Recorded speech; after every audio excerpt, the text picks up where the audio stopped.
What you know, Alibis? Welcome to another episode of Pretty Lies and Alibis. I'm Gigi. It is Saturday, August 30th still, but we're going to knock out part 2 of day 6. And finally, y'all, I'll be caught up from this week. It's been a wild one, but let's get started. As far as the search warrant after Donna's arrest, that took place on November 14th, 2023. They show photos of a few things in the house, luggage in the entryway, luggage tags to Saigon by way of Dubai, camera equipment, Vietnam visas for both Donna and Harvey, another day planner, and they found a note in the floor of the bedroom. It says, Wendy, this is an M11 gun and can only be sold with paperwork enclosed. They leave a name for her to contact as well as a number. They didn't take a whole lot of time on this at all. On cross, Harvey was there for the search warrant. They also had an electronic canine dog, which he heard alerted to a laptop in a closet. And that was pretty much it for Cross. Next up was the first jailhouse informant. Her name is Patricia Bird. She's currently in custody at the Leon County Detention Center for violation of probation on a felony case. She could get up to 15 years in prison. She also has a pending felony case that would be up to 5 years. She's been given nothing to testify for this case. She was in custody with Donna for 6 to 7 months at the Leon County Jail. They were in the same pod, slept right next to each other, and she said they all ate together in their downtime and became friendly. She said they talked all day, every day. Donna was also close to another inmate, Trina Bernhardt, as well as a couple more. Donna did talk to her about the pending case. The inmate asked if she did what she was accused of, and Donna said yes, to keep her grandchildren, but it wasn't supposed to go that far. The prosecutor asked the witness if she was ever in custody with Katie, and she was for about a year or two several years ago. Donna wanted her to say that Katie told her that they killed Dan because her boyfriend's family had money. Donna wanted the inmate to tell this to investigators. Donna promised the inmate she would get her a trailer with some land. She would have Harvey fix her teeth, and while in jail, she bought her canteen items. She was promised the other things if she spoke to investigators and told them. Now, the witness spoke to her attorneys about this and told them what she has testified to today. Investigators also spoke to 4 other people about this. The witness told her attorney about what Donna was asking her to do. So an investigator from the state attorney's office came to talk to her, and she recounted what she said on the stand. She said Katie never said those things to her. On cross, asks if she remembers testifying in a hearing on this matter a couple of weeks ago, and he asked, was the investigator white or black? The witness said the investigator was black, but the defense says, do you remember testifying in a hearing a couple of weeks ago that she was white? The witness says, yeah, I was confused. And the defense says, confused by the question or confused about the race of the investigator you spoke with? The witness said it was the question. I'm not sure if they thought that would make her look bad, but to me, it made them look bad. He asked if she was in with Donna for 6 or 7 months, and how much of that time were you sleeping in the bed next to her? She said between 3 or 4 months, and the defense says the jail records would reflect something different. Would that be more accurate? And she says it could be. She went to say something else, but the defense attorney cut her off and they had no further questions. So the prosecution gets back up and says, finish what you're saying. She was going to say at some point they were moved into 2 separate pods, but they were still in the same area, just not next to each other. They were in the same room. And the prosecutor asked, did you have downtime each day in the pod together? Yes. The witness said she talked to Donna every day for several months at a time on a regular basis. Did you ask Donna whether she wrote the checks to Katie or whether she was guilty of what they accused her of? The witness said, I asked if she did what they were accusing her of, and she said yes. That was it for her. The next informant, Trina Bernhardt, she's currently incarcerated in the Leon County Jail for 2 different felony cases. She has not been promised anything by the prosecution or any members of the prosecution team in exchange for her testimony. She has been in and out of jail quite a few times. She has 27 prior convictions that are either felonies or crimes of dishonesty. She was in jail with Donna for around 4 months in the same pod the entire time. She said it's easier to become friendly with people in a pod because everybody's together 24/7. She said initially her friendship with Donna was very nice, and Donna called her jail daughter, and they got very close. They talked about personal things like their lives, and Donna nicknamed her Sunshine, which ironically is what she called her grandsons. Remember, Donna told the kids, "Your dad's trying to take my sunshines away." Also, if you go back and look in Wendy's senior yearbook ad, there is a photo of Wendy, and underneath it says Sunshine. They bring in a notebook that has letters that Donna wrote to her.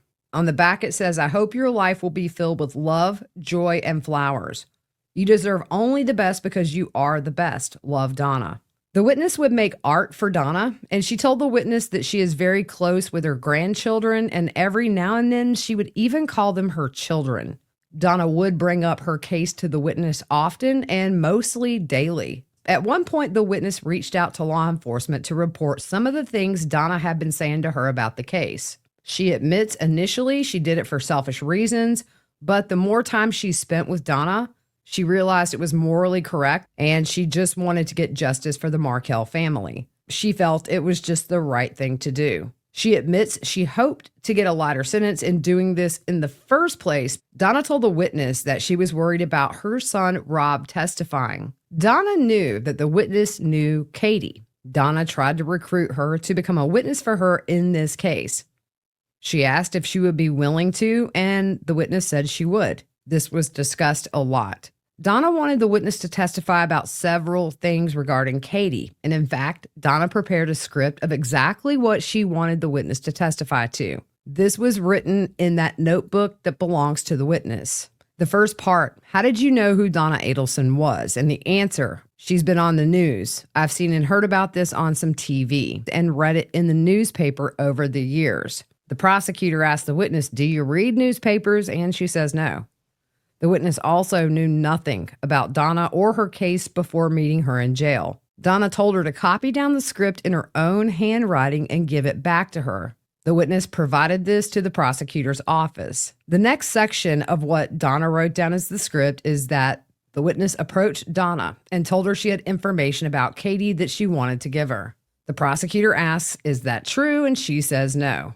It goes on to say, Katie told you that she told Charlie the night of the murder that some friends of hers went to Tallahassee and killed him. Katie asked Charlie to give her the 1/3 of $1 million that he was going to pay his sister so that she could relocate with her children to Miami, and then Charlie went crazy on her. He said this was going to be an offer to his brother-in-law not to kill him. But she convinced him the murderers think a woman is paying for this. They don't know Charlie. Katie told him she wouldn't tell her friends who he is. The reason? To keep him safe. He opened a safe and gave her stacks of money, and then she told him he could pay her the rest in cash. She said he was giving her $3,000 every month. She laughed about how easy it was to extort him, and the word extort is underlined. Remember Charlie's defense? I was extorted. The witness is asked if Donna is insinuating here that Katie is his friend when she really wasn't. The witness is like, I suppose. The witness is not familiar at all with Charlie's trial or his testimony. The prosecutor keeps reading the script saying he wouldn't have to take her out to a fancy dinner. She could buy plenty of fancy dinners with the 1/3 of $1 million. She said she fooled her baby daddy and she fooled Charlie. Sigfredo would do anything for her, and he did. Charlie was scared and easy to extort. What a stupid fool. He believed her that she was keeping him safe from the killers. Ha ha, what a joke. Well, the prosecutor asked the witness, is this any kind of language Katie would use? And she's like, nope. The prosecutor asked, is this what Donna wanted you to come into this trial to testify to? And she says yes.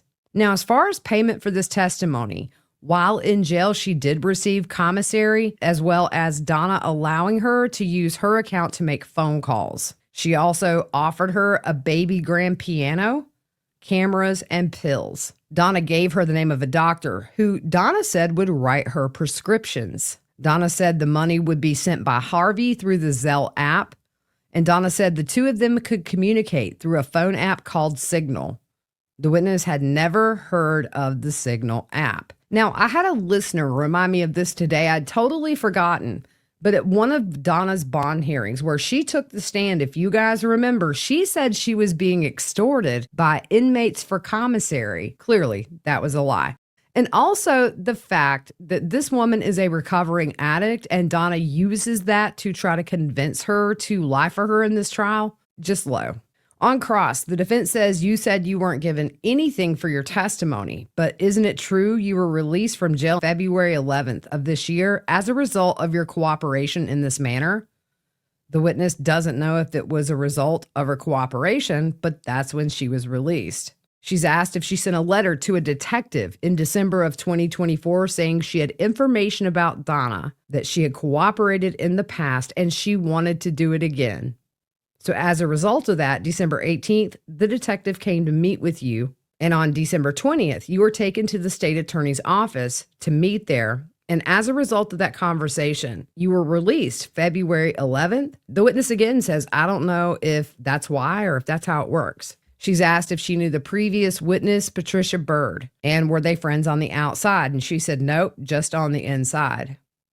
She's asked if when she ended her conversation at the state attorney's office, did she say, did I do a good job? And she said she did. They go through her criminal record, and her conviction was for one count of burglary. And they talk about the mandatory sentencing. She was brought in on a probation violation. All this stuff really is just to dirty up this witness for the jury. I'm not going to regurgitate all that. But ultimately, she is facing a 15-year mandatory day-for-day sentence unless she could meet an agreement with the state. Then you meet Donna, your get-out-of-jail-free card, and you friend her and you ask her questions about her case. The witness said, no, she offered it to me, and I would listen. The defense, your testimony here today is that you did not ask her questions. She says, I can't remember. I may have asked one or two.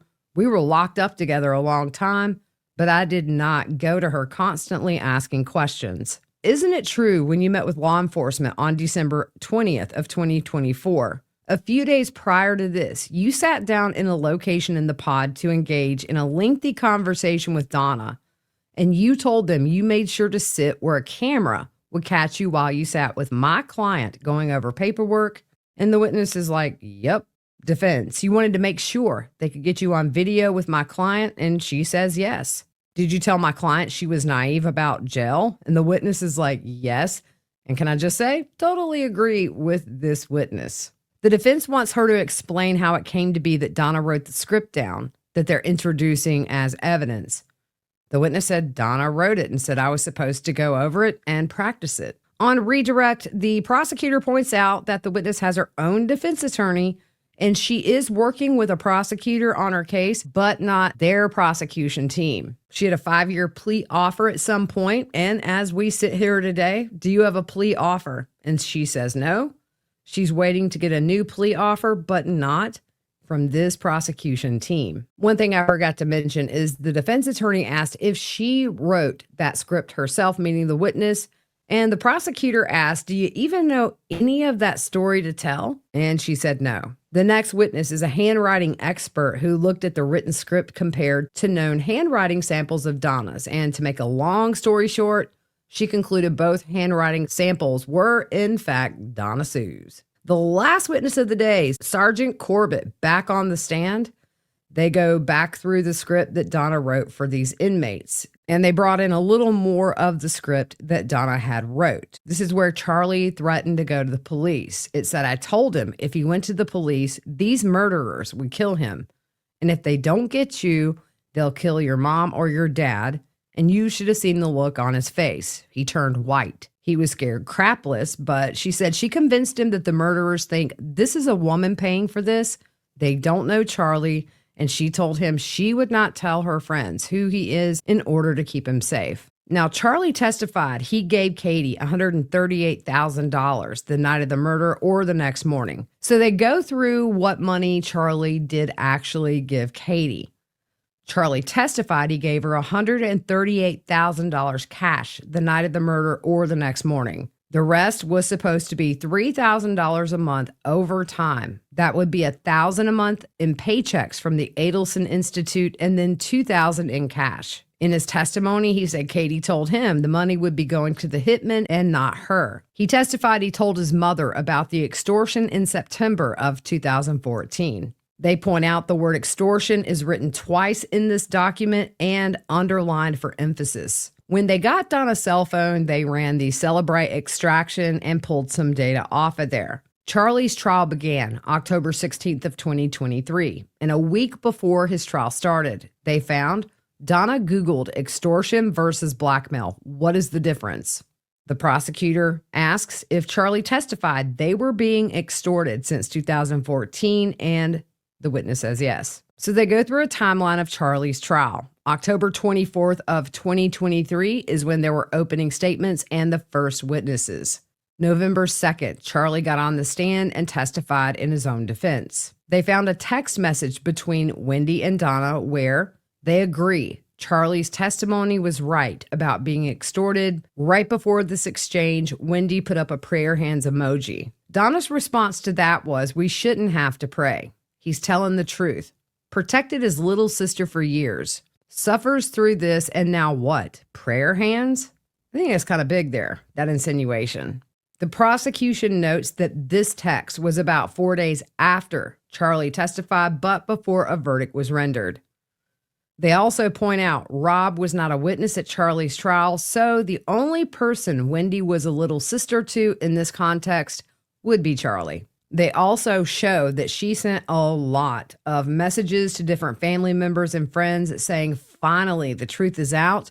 They put a bunch of these on the screen and note they were all sent out in a relatively short time frame to each person. Then they show some other texts. She would say, "Have you been watching the last 45 minutes? Finally, the truth comes out. Dan just proved extortion. It's easy when you're telling the truth, listening to what really happened finally. But his attorney will speak for him, and finally the truth will come out." In a text on November 1st, Donna texts Wendy and says, "I'm sorry this has been our life for so many years. It's been torture, but your lawyer didn't want you to know what happened. I think if you did, our relationship and yours with Charlie would have been much different. I hope he knew what he was doing. Your testimony was crucial. Let's see what a jury does to him and the rest of us. You know I'm next, but that won't happen. I'll take care of it." So obviously they go back through all the communications to see if there really was any extortion happening.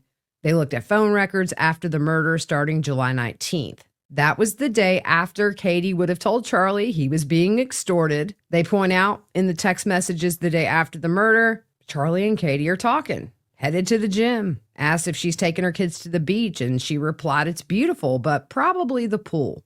Charlie tells her to have a nice day. Guess what? No mention of extortion. No mention of bad guys or money. And Charlie does not seem angry or in fear. The week following the murder, they show another text about Charlie getting someone to call him prescription shampoo for Katie. Charlie tells her sweet dreams. She says, have a good day. There's smiley faces. He says, you too. Again, no mention of being extorted, bad guys, or money. They also point out between 2014 and 2016, they stayed in contact, and they show examples of her giving him relationship advice, telling him he would make a great dad. Charlie tells her he loves her in October of 2014, and he said, it makes me feel good that you care about me. I'm very lucky to have you as a part of my life. Katie says she'll always care about him. February 2015, Katie tells him, I always know how to make you smile, and he says, yes, you do. February 24th of 2015, Katie says, I love you, and Charlie responds, I love you too. Later that year, more friendly exchanges, some happy birthdays. Thank you for helping me. I love you. Charlie says he can't wait to have lunch with her. You're the best. I'm lucky to have you as a friend for life. In another text, Charlie says he misses her. There are some inside jokes exchanged. They talk about Charlie and Katie speaking on the phone after Sigfredo's arrest, and nothing to suggest extortion. So once they got Donna's phone and they ran the Celebrate on it, there was evidence that she and Charlie had communicated for several years using WhatsApp, which is very hard to get records from because of the encryption. They found some WhatsApp messages after Donna's arrest that they previously did not have. One is from July 1st, 2016. This would be after Sigfredo and Rivera's arrest. Starting with Charlie, it says, no, it's in the paper from yesterday. And I spoke to Marcus, who was his attorney at the time, this morning, and he said it's not official yet, but it's looking that way. After he spoke to Sigfredo's attorney, by chance, walking out of the building, he ran straight into Katie. Charlie says, what a small world. This means that Charlie's attorney and Sigfreda's attorney were talking, and he's letting Donna know that in the message. Charlie says to Donna, it's a small world, and Donna says it is. Charlie said that they just said hi to each other and shook hands, and her attorney introduced himself. He said that Katie was so nice and beautiful, and Donna says, like all your girlfriends. In August, they found more WhatsApp messages. Charlie says, did you see in the paper where the state star witness that rented the hotel room is a convicted cocaine dealer? Maybe those guys were just up in Tallahassee buying drugs and in the wrong place at the wrong time. Maybe the coke dealer did it because Danny did not pay for his drugs, just like he stiffed everybody else he did business with. This whole thing is just crazy. Donna says she didn't see that and asks what paper. Again, the state points out, according to Charlie, both he and Donna have been extorted for almost a year and a half. This message appears to show the two of them discussing another theory for the murder besides the extortion. Back to the text messages, Charlie tells Donna that this was in the Tallahassee Democrat, and Donna says, wow, I've stopped reading everything. The text continues, and Charlie says the guy admitted to selling them cocaine and hanging out with them. Donna says, OMG. Charlie says, so a convicted felon who is still selling drugs is their star witness? Again, no mention of extortion. On November 6, 2023, Donna texts Wendy and says, there's a verdict. Wendy replies, I love you very much. Call if you feel like you can. Donna says, your brother protected you for years and now you're not guilty. Your lawyer took very good care of you. You can bury me in the dress that I bought for Lincoln's bar mitzvah. After the verdict, they found evidence in Donna's phone that they were planning to flee the country. There is a conversation they show on WhatsApp between Donna and a representative from a Vietnam visa company regarding Donna getting a visa for herself and Harvey. The prosecutor said this chat is very, very lengthy and they're not going to go through all of it at this time. But one text says, hi, Daisy. I'm trying to get a fast-track emergency visa for Vietnam. I filled everything out on the online application, and I filled out the visa option. I want the fastest I can get. I put the application details with our photos. This is for Donna and Harvey Adelson. There's some back and forth where they ask, did you go to this site to do this? Yes. I just don't see how to pay for this. Donna says, if I do not get there until the 12th or 13th of November, is that a problem? I'm putting down November 11th as the day to arrive. They talk a bit about how long her visa will be for, and Donna wants it for 90 days and clarifies a 90-day multi-entrance visa. But Donna finds out there is not enough time to get a 90-day visa because immigration doesn't work on the weekends, wherever this is going through. Donna's reply is, if we get a 30-day visa, can I extend it while I'm in Vietnam? And the response is, we can arrange 90-day multiple entry and send it to you at the end of next Monday. You must leave and re-enter with your new visa. The 90-day visa, by the way, would have put it February 7th as when it expired. Donna responds, okay, I'll take it. And she mentions the 90-day multiple entry is what she would like as fast as possible.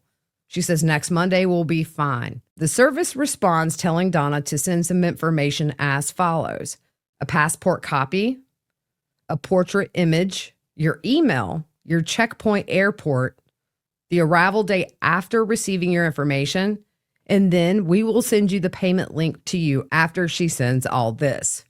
We will process and send it for you on time. On Monday, November 12th, this is the day before she's due to leave, there is the question from the agency, what is your flight number? Donna gives it to her and says from Dubai, and then from Dubai to Ho Chi Minh City. Donna responds in caps, now, it's almost 10 a.m. on Sunday. We take flight out tomorrow at 8 p.m.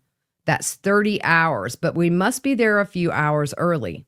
I'm worried it will not be in our email in time. Please, anything you can do to make it arrive sooner. They tell Donna they will send the e-visas to her within 21 hours from now. It's fine for your flight. Please don't worry. Donna says, okay, thank you for reassuring me. She does get that visa November 13th at 5:28 a.m. for both her and Harvey. As far as some things they found, because Donna writes down everything, they found a note to self to cancel all Amazon deliveries. They found a note in her apartment to Wendy with those instructions on how to sell the weapon that they found in the search warrant. And they also see on November 9th, 2 days after the verdict, she puts down the visa. And 3 days after the verdict, a list of things to sell like jewelry, dishes, implants, comics. There are notes about packing for Vietnam, canceling disability insurance, and she wanted Dan Rashbaum to tell Charlie about them going to Vietnam on the private attorney line. There's an entry in the planner about child support for Charlie's son. They wanted to pay that in advance through November of 2025. There is a note to tell Wendy to do expenses for the 3 properties and enter that into the computer. They bring in the text from Donna to Wendy about needing to talk about her business stuff. And on November 10th, Donna texted Wendy 2 contact cards saying she needed this information. One is for an attorney for a condo in a certain tower. On November 7th, in a message to a friend, Donna says, "I'm copying you on different emails and things that you may not understand, but just check with me later. I'll explain everything. Please check if there's any chance you could get down here by possibly Thursday, but don't book a final ticket, please. There's so much we have to go over with you." The same day, November 7th, "I won't know for about another 3 hours if that will work.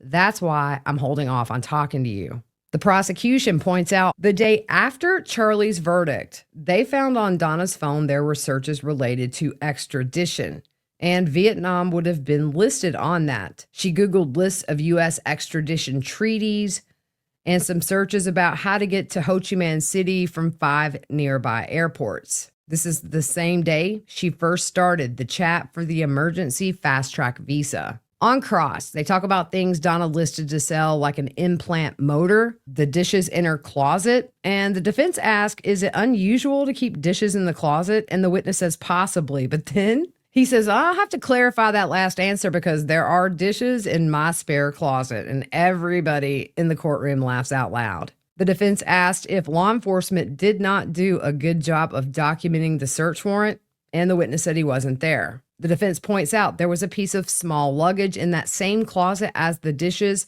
as the one pictured as being by the door. The defense points out they had moved from Coral Springs to this condo, and just because she's selling jewelry and comics, it doesn't mean they're fleeing, and stopping deliveries is something people do when they're going out of town, and the witness agrees. The witness is not aware if there actually was a trust set up for Charlie's son. There was no evidence that Donna moved assets overseas. No evidence she was moving out of the country opposed to getting a 90-day visa. But the witness said the evidence he observed from the messages as well as business being taken care of, it was a lengthy time to be away. The defense asked if the type of visa Donna got means you can come and go. Yes. Is there any evidence that my client was aware of the friendly text between Charlie and Katie? No. The defense points out there's a lot of slides of just Charlie running his mouth. Yes. On redirect, they talk about that article. It was published July 16th, 2016. In a text to Donna, Charlie said there's good news in the paper yesterday. It talks about the murder of Dan and how Rivera and Garcia were arrested. In the article, a family friend of the Adelsons is quoted in there. He says, I don't think there's going to be any more arrests, and I think this is going to be a speedy trial. The prosecution points out if Charlie and Donna are referencing this paper, it's good news to them because their friend says there probably won't be any more arrests. The witness said all of the communications after the conviction had a sense of urgency. He's asked, did Donna look for non-extradition countries? Yes. Was Vietnam the country she chose? Yes. After this, the state rests. The judge tells the defense, I think you know who you're intending to call on Tuesday, but we can discuss that Tuesday morning. Is it going to be Donna? Please, baby Jesus, let it be Donna so I can be home for that and cover that because that's going to be huge. Also, just a reminder, no court on Monday. So that's it. We are caught up, y'all. Thank you so much for being patient with me. Mom life, granddaughter life, everything. Just been coming at me from all angles this week. But you know what? I am sitting here as blessed as I can be, so I ain't complaining. Hope you guys have a good Sunday and a great Labor Day, and we will see you soon.